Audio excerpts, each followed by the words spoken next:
welcome to another episode of Dharma Review. This is our first video interview, and I'm so excited to be here with the now famous Theo Wanne. And as this is Dharma Review, we're going to be talking about just what Theo feels his Dharma is and how he understands that. So I met Theo, I guess, 3 years ago, 2 years ago? Yeah. Something like that. Anyway. And we're spiritual people, we don't have a sense of time. We don't have a sense of time, that's right. Theo travels a lot with his business, which he'll talk about a little bit. He's in the music business, and in a very interesting end of it. He also, what really brought him to my attention is that he uses a naming convention that really tickles any Dharma practitioners or people on the path, on the spiritual path. He names his mouthpieces that he manufactures and his saxophones and instruments after goddesses. Yeah, and one god. And one god. We got a Shiva. We got a Shiva now. Yeah. Okay. So anyway, but we'll go there. So that's really interesting. If you, I mean, you look. I've never seen any other piece of musical accoutrement, if I can use that word. Play some show and tell. Yeah, beautiful. So, and I know there's a lot that went into that, and I think that probably your own personal practice, your own personal spiritual practice, has a lot to do with how you approach your craft. Mm-hmm. So, I'm just going to kind of turn it over to you, and could you tell us a little bit about how you got here? Yeah, and I'll start off by saying here is where there is literally no way for me to separate who I am and what I do. And that's how I now know my Dharma. Interesting. Yeah, there's literally no separation. Like I have no spiritual life anymore. There's just life. Just a life.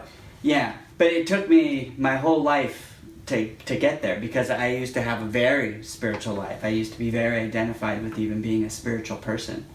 I'm very identified with it. And in fact, when I was a child, all I wanted was, I actually sat my parents down one day, and I remember it was actually, they passed the couch down to me. It's the couch I now own. And I sat them down and I said, well, Mom, Dad, I have to tell you, and when I was a young teenager, I said, I believe what Jesus said, that if you put your attention on me, all else will be given unto you. So while everybody's trying to pursue gaining money or status or something in life, I want to know God because I believe that if I know God, that everything else will be given unto me. Now, my understanding of that now is completely different than it was then. Okay. Right? Now it's a very practical thing. Then it was this kind of like lofty, amazing, I'm going to become enlightened. I think we've all been there. Theo. Yes. So I mean, I got started in making saxophone mouthpieces because I was in love with improvisation. So in fact, when I was young, going through school, my favorite part was jazz band and improvising, because when I improvised, I'd kind of disappear, and then the music would just kind of come through me, and I just kind of like watch it happen, and it was like this magical experience, right? And I would now say that I can talk to any jazz musician or saxophonist, because all saxophonists, I mean, there's classical that doesn't integrate improvisation so much, but every musician understands, if I start talking about music or I ask them, in fact I do this, I have a whole poster and part of my new website devoted to this, where I ask the musicians, like, what's your experience when you feel truly connected to your music? And they all just light up. You ask them that question and they're just like, I've gotten responses like, usually it starts off with, well, I'm not a spiritual person, but when I'm just connected to my music, it's like I'm in the realm of the gods. Interesting. It's like my mind disappears. It's like all my problems disappear. Everything becomes crystal clear, and just perfection happens. They say things like, it's just like, there is no listener, there is no me, there is no band. It's just like the music happens all on its own, and it's like this flow and ebb. And they're describing the experiences of oneness, or the experiences, right? I was laughing because you talked about yourself in school. Yeah. Well, I was in a similar vein, but in the theater side. Mm-hmm. Before I got into music, it was theater, so it was acting. I did a lot of improvisation. Right. And I had that same experience of all of a sudden stuff's just coming through, and you're just a vessel. Right. So, and the musical experience, at one point we were down in Tucson. I lived in Tucson for a while, and I had this wild idea. I wanted to do a musical ashram, a musical and artistic ashram. So it was very experimental. And I just went there, opened up a space, 1,000 square foot space with high ceilings and lofts and stuff, and just invited musicians in. Oh, wow. And cool. we ended up getting musicians who were gigging after they do their gig. Right. And then, so it was really a late thing, but we would jam for like 4 hours. And it was the same sort of experience. There were some who were already on some sort of spiritual path. Right. But I mean, we had Native Americans, Christians, Hindus, Buddhists, Jews, whatever. You know, I mean, they were just musicians. When we were there, it was the music was the only thing that mattered. Yeah. But everyone had a sense that, we were in the realm of the gods. It was quite. And they're all phenomenal. going for that goal and that experience. Really, yeah. Yeah, regardless of whatever type of music they want to play, they want to play it like that. Right. Yeah. Right. So that actually became, by the way, that's really freaking cool, musical ashram, and. My major in college, after 10 years of jumping around to different colleges because I just couldn't find my fit, I finally came up with my own major, which was musical improvisation as a spiritual path. Oh, wow. Yeah. I didn't know that. Yeah. Yeah. So that's actually my bachelor's degree. So very helpful in the world. Yeah, let me tell you. Yeah, it's like you can't even teach that. You get some useless degree. Sometimes you can at least teach it. I got a degree that just did absolutely nothing except I can write BA, Bachelor of Arts, but that's cool. Yeah, but it turned into actually my craft of making mouthpieces. Because I found that when you play, and this is something every musician understands, when you're on really good equipment, and really good equipment for you, right? Both, right? It's like the shackles fall off.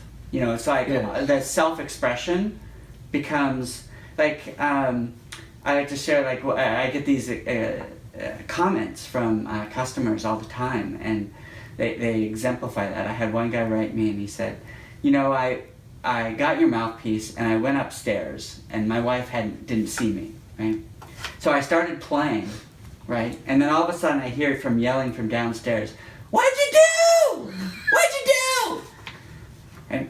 And he goes, "What do you mean?" And she goes, "You're so creative. I've never heard you be so creative in your life." Right? And he goes, "It was the mouthpiece.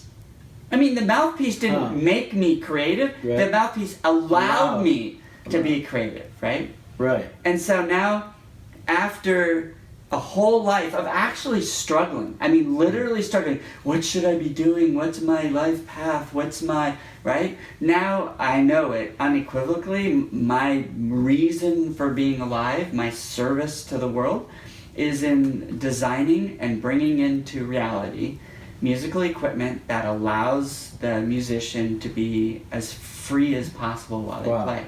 That's my job. That's what I do. That's why I'm here.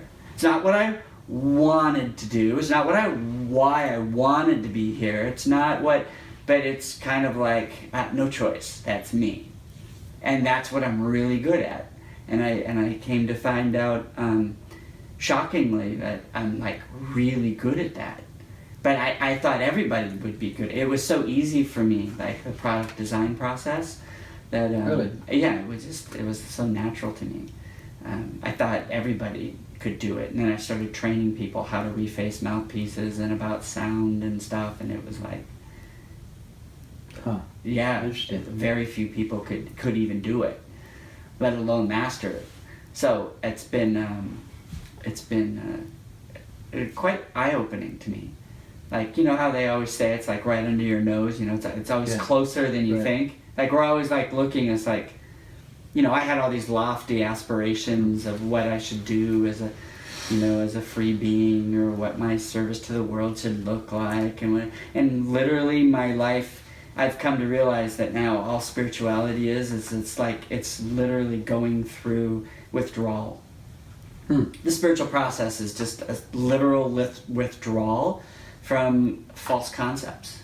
Ah, interesting. Yes, from ideas we have about how life should be. Either how we want it or how we think it should be.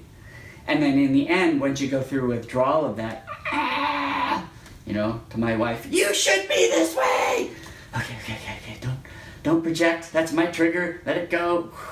Then all of a sudden, well, what was I upset about again? You know, it's just gone. Yeah, it's gone. Right? And then so life is this process of going through these triggers, this withdrawal, you know, from these limiting concepts that we have in our brains, until we're just here. I'm just sitting right here, and what's the meaning of life? I don't know. Whatever's coming out of my mouth at this particular moment is reality, right? I don't need anything more. Wow. I don't need to understand more. I don't need to know more. And I guess that's what faith is. Faith is just, I don't need to know. I don't need to know more. I don't need to know more. That's freedom. And then that's my definition of freedom. I don't need, and if I need to know, guess what? I'll know.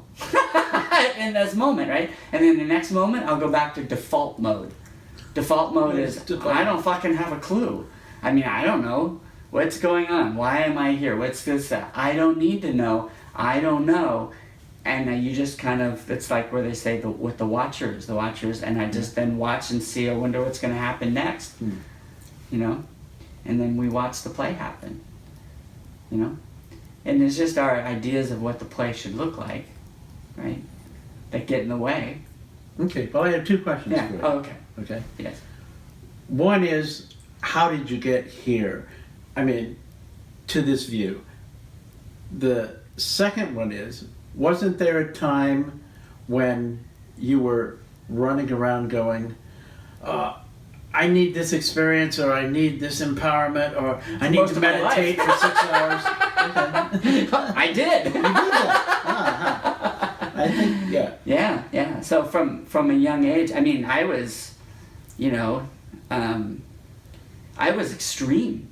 I was an extreme spiritual person. I mean, you said I could share anything, so I go mean, ahead. here, I'll share anything. I mean, when I was a kid. Are you listening? Yes.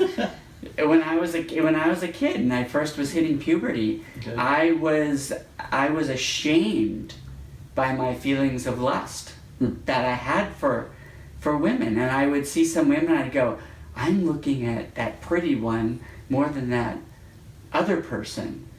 And then I felt ashamed of myself, because it's at some level I knew we're all God, we're all equal, right? We're all, Right. But I wasn't treating the pretty girls, you know, the same as everybody else. They were a little more captivating to my attention. So I literally felt so ashamed of myself. I came this close. I literally went through the spiritual process and had a pair of scissors right around my penis. Oh! Yes, and I did this twice, and I came this close, and I was just about to, just so that I could not, you know, have sexuality be involved in my life, keep me away from God, right? That's how I thought then, right? I don't think that way now, but then, right? But then I literally heard a voice in my head. I mean, like this big voice said, Theo. I said, yes. Well, then it was Alan. I mean, my full name's Alan Theodore Wanne. So then it was Alan. And I was like, yes? Are you sure you won't need that in the future? That being, Wow. right? And I was like, It's an well, important voice. well, no, I don't know that I won't need that in the future. And that was it.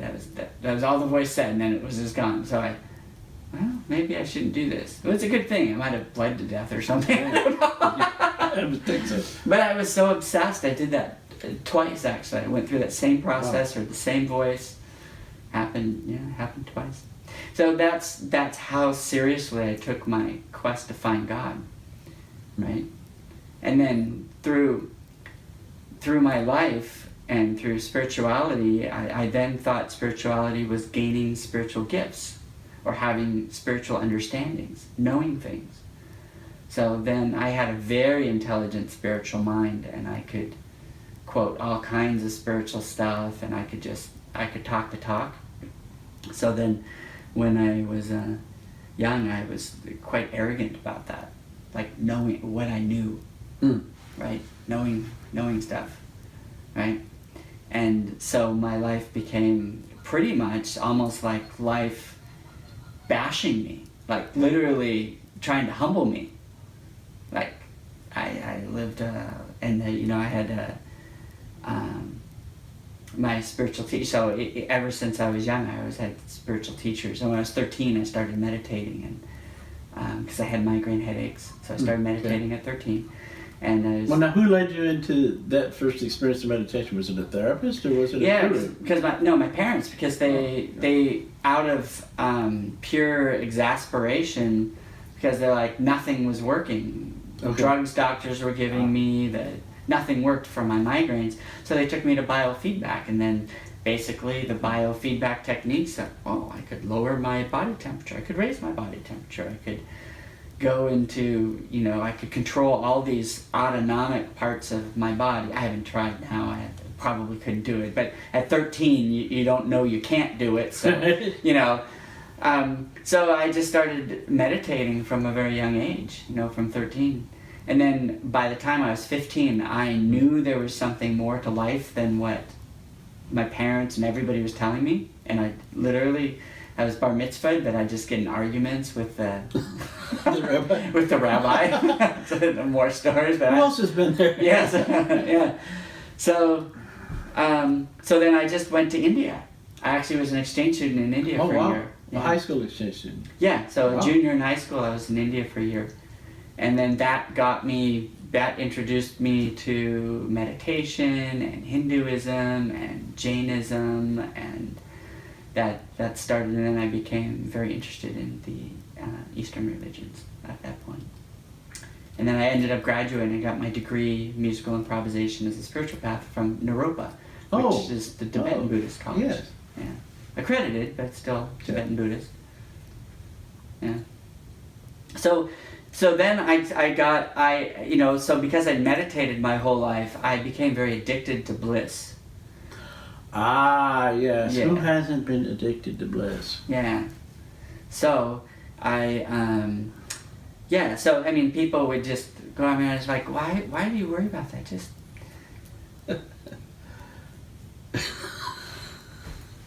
Theo. So I just kind of stayed here, and everybody would be so frustrated because they'd try to connect with me, and I'd go, why? It didn't matter, yeah. Why? When you could just be in the bliss. And I'd ask my spiritual teacher, so there's more than this? And they'd be like, yes. And I'd be like, what? More bliss? So then, being very stubbornly addicted to bliss, Right. all bliss was taken away from me. And I got very sick, an inexplicable spiritual illness where I had migraines constantly and fibromyalgia, and was in constant pain. I mean, I was like this all the time. And if I hadn't remembered past lives and known that, each life just starts where the other one ends. If I truly didn't believe that, or I say I know that, but I mean, it's my belief, right? If I truly didn't believe that, I would have killed myself, many times over, because there's just constant horrible pain. But what I did not know then, but that taught me, is that there is no difference between the physical world and the spiritual world. So what I was so attached to the spiritual world, I had separated it from my physical body, and I wasn't taking care of my physical body. Interesting. Yeah. In fact, at that time, I remember I was going through it was very hard. I was married at that time. And then I went through a divorce during that time because it was very difficult on the relationship. And I remember my ex-wife, said to me once, she said, so, do you know how to love yourself? Ooh. Right? It was a very good question. And I was like, what? It was like, it didn't even register. Love myself. No, I love you, and I love the world, and I love everybody, and then I get given love back. That's how love works. And I remember her looking at me like, you're missing something. And that began the beginning of me learning how to actually love myself. And I now believe, right, that actually there is no I, or you could say I am everything or I am nothing, but I can't find me, right? But I'm here, I'm definitely here, and I feel something, but at the same time I can't find me. So I'm both here and not here, because I just think language doesn't, it's the most grounded, practical thing I just said, but it's contradictory in language, right? Because I can't find me in this moment. I literally don't know where I am. If I look for me, like, I see my body. Like, whatever I see is not me. So I'm not that mouthpiece. Okay. I can see my body. Right. Right? So I'm not my body. Right? Or I can move to my foot. Oh, I forgot my foot even existed, right? Oh, there it is. Yeah, there it is, right? So even I have a thought, there's a thought, and then it goes away. So I'm not my thought. And then I have feelings, and they're constantly changing. So I'm not my feelings. So I'm aware of my feelings. But even then, I go to bed at night, and then I'm not even aware of anything. So I don't even know that I exist. In all practical reality. Don't freak out yet. Yeah, I just don't. Right? But yet, I feel things, and I do exist, and I'm fully here. So it's like the biggest truths are completely contradictory. Like, I'm responsible for absolutely nothing because everything is just perfect as it is right now in this moment and should not be differently, and it could not be different. And at the same time, I'm one with everything, and I'm responsible for absolutely everything. There's not a darn thing that I'm not responsible for. And they're both absolutely 100% unequivocally true at the same time. Right? Even though they seem to contradict. Yes, with the mind, you'll have debates. But if you just feel it deep down inside, you go, absolutely. Right? And you can even prove each one independently. Right? Even physics, butterfly theory, right? Nothing. And I've come to notice that in music, right? When I design parts, there's no part that doesn't affect the sound. Wow. No part, right? Some of it's so insignificant, it's just like, do I really care? You know? But it does affect the sound. So I've come to, it's more, is it worth my time? Right. But not, does it affect the sound? Okay. Right? So anyway, So I was telling the story when I was really sick. So this happened for many years, just really, really sick, until finally I had this experience. I was in meditation, and I was very deep, like as in the nothing, in emptiness, right? And then I'm in emptiness, and then all of a sudden, I just feel myself cry out and go, pardon my French, but fucking why? Like, why am I in all this fucking pain? Like, why is this happening to me? Okay. Right? And it was so sincere, I then immediately, like, all of a sudden this, like, luminous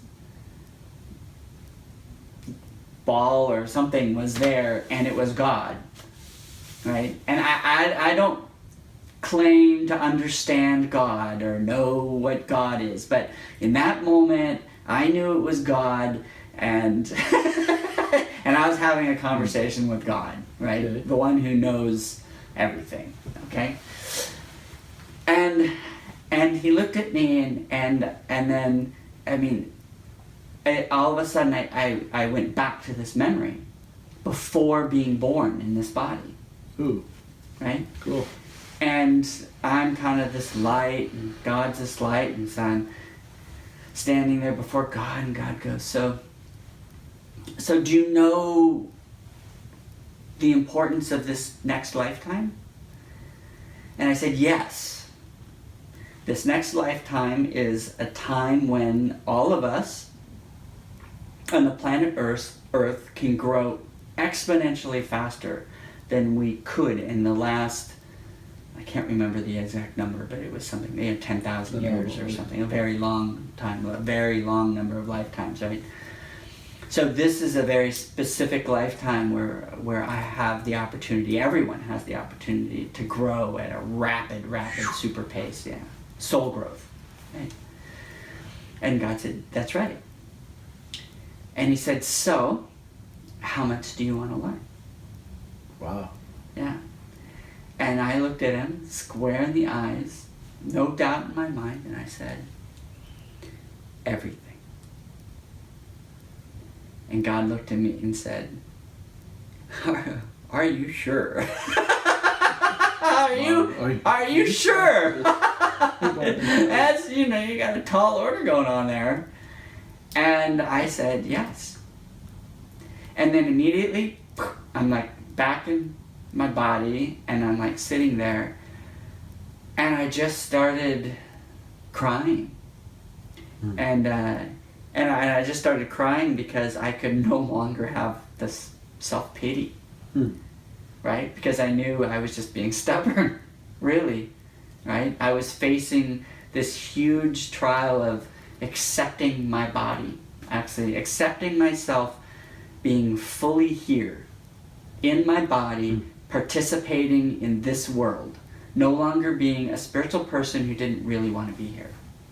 Didn't really want to be in my body, didn't really want to participate in the world, right?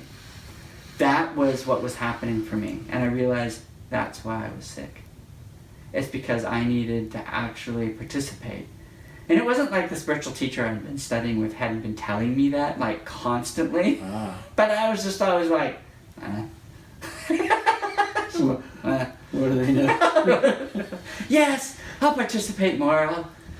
I'll listen more when I'm in my altered state. You know, it's just like, you know, that's not participating. No, it's not. It's not participating. That's actually hiding. It's a form of hiding from just sitting here with everything exactly as it is and doing nothing. The most spiritual thing you can do is fucking nothing. And I mean nothing, not meaning like, that's not doing nothing. That's staying still. That's still doing something. What I mean by doing nothing is letting go of your thoughts, letting go of your feelings, letting go of your body, letting go of your... If you're crazy, you're just crazy. If you're brilliant, you're just brilliant. If you understand, you understand. If you don't understand, you just don't know anything and you're lost. And doing nothing is just being whatever it is you happen to be in the moment. Right? And then that's detachment. You know, it's like the Bhagavad Gita. He who is constantly engaged in action yet does nothing, right, is the, I don't know, the yogi or something, I forget. But it's something like that, right? So that's, you know, so I came to realize that, oh, I was constantly doing something. I was constantly doing the spiritual trip, right? I was constantly being spiritual. And so my illness, so much of it was too hard to hold on to. I had no energy. So it was too much work to be spiritual.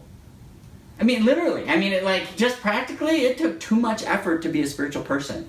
So I just ended up keeping the spiritual things that actually worked and helped me and I just let go of everything else.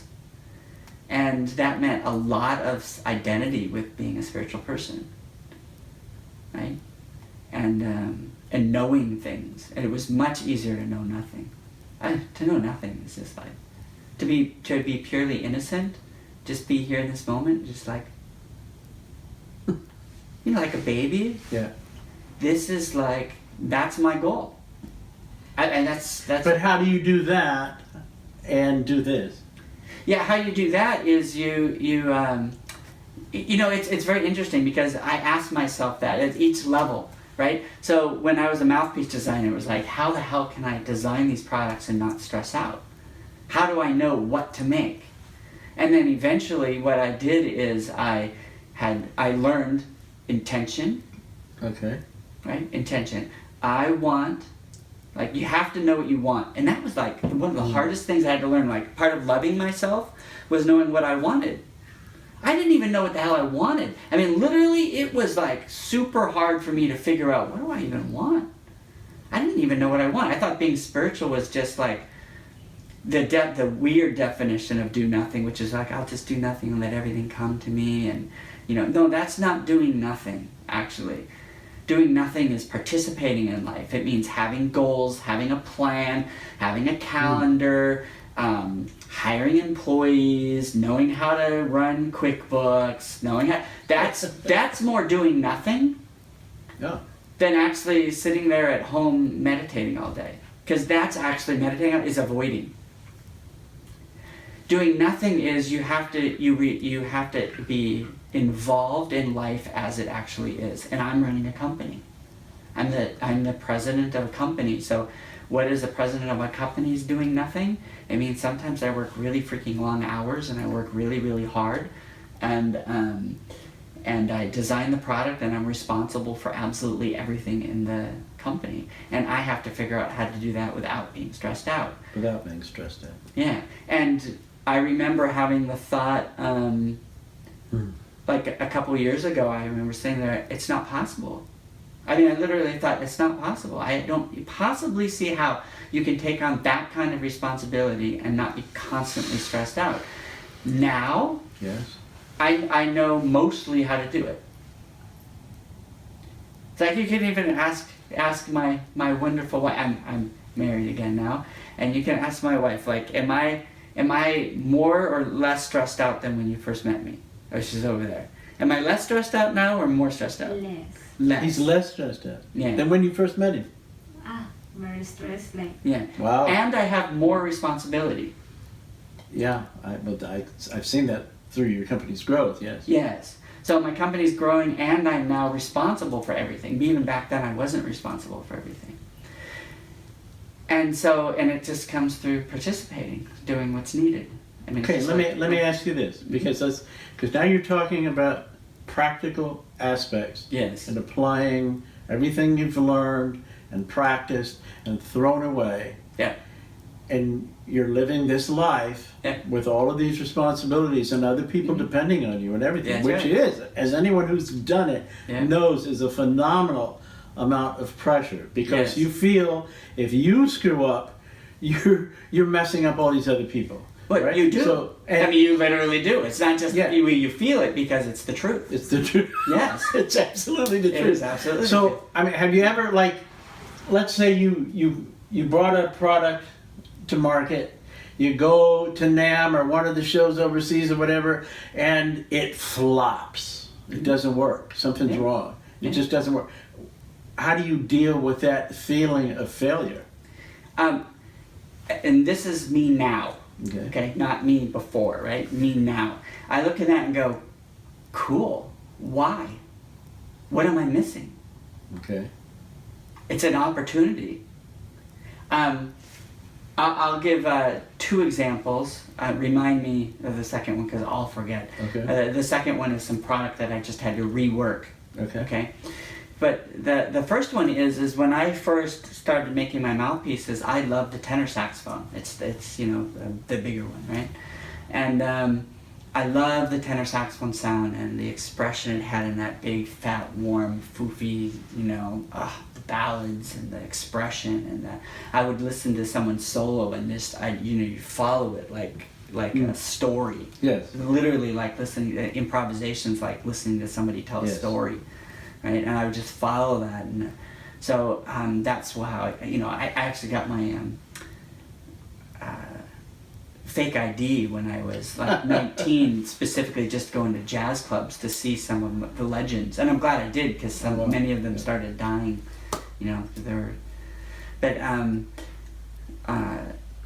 But when I first came out with those, then I also came out with alto mouthpieces. So I had tenor mouthpiece and alto mouthpiece. And then from the very beginning, people loved my tenor mouthpieces. But the first alto mouthpieces, I would have like the best alto players, right, who were really known for playing alto, right? They'd play my alto one, and they're like, oh, that's good. But I'll play your tenor one, and your baritone one, and your soprano one. So what about the alto one? It's like, and that happened over and over and over, and I had to go, I'm missing something. And so I looked at it and I went, you know what, I'm designing the alto as if it's a tenor. A little tenor. It's obviously not.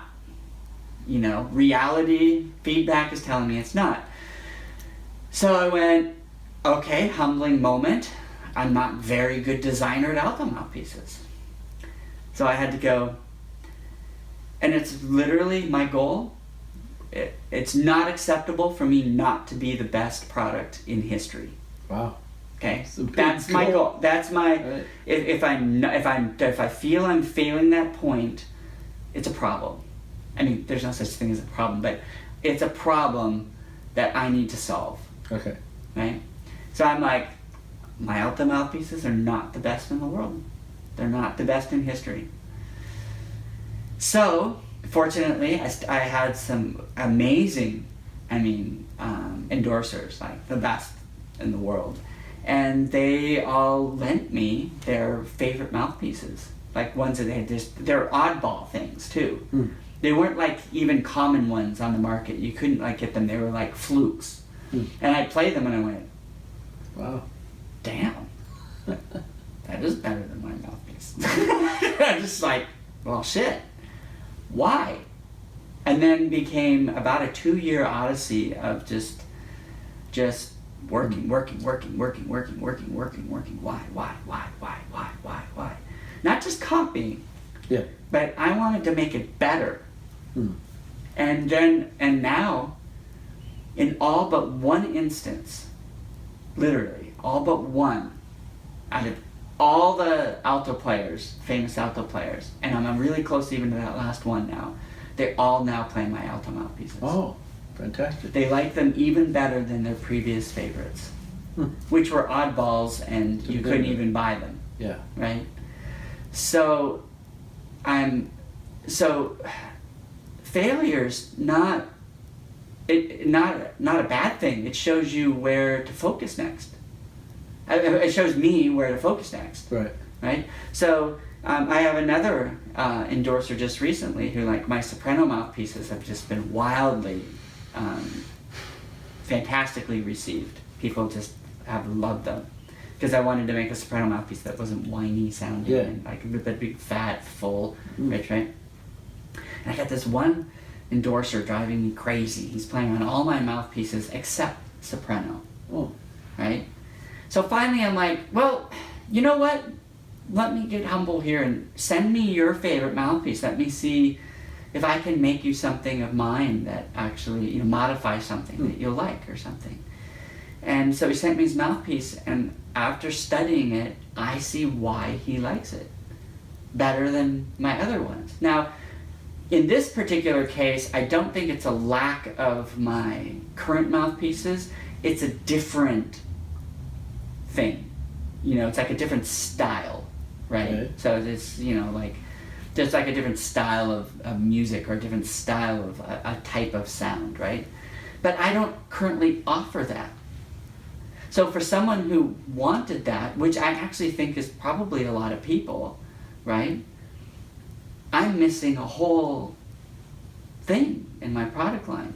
So now I'm thinking every day, you know, like how can I make that concept better? And so now I have shapes, and I have synesthesia a bit, you know, so I when I hear sound I see shapes and colors. Interesting. Okay. Yeah, and so now I'm thinking of a design for that, right?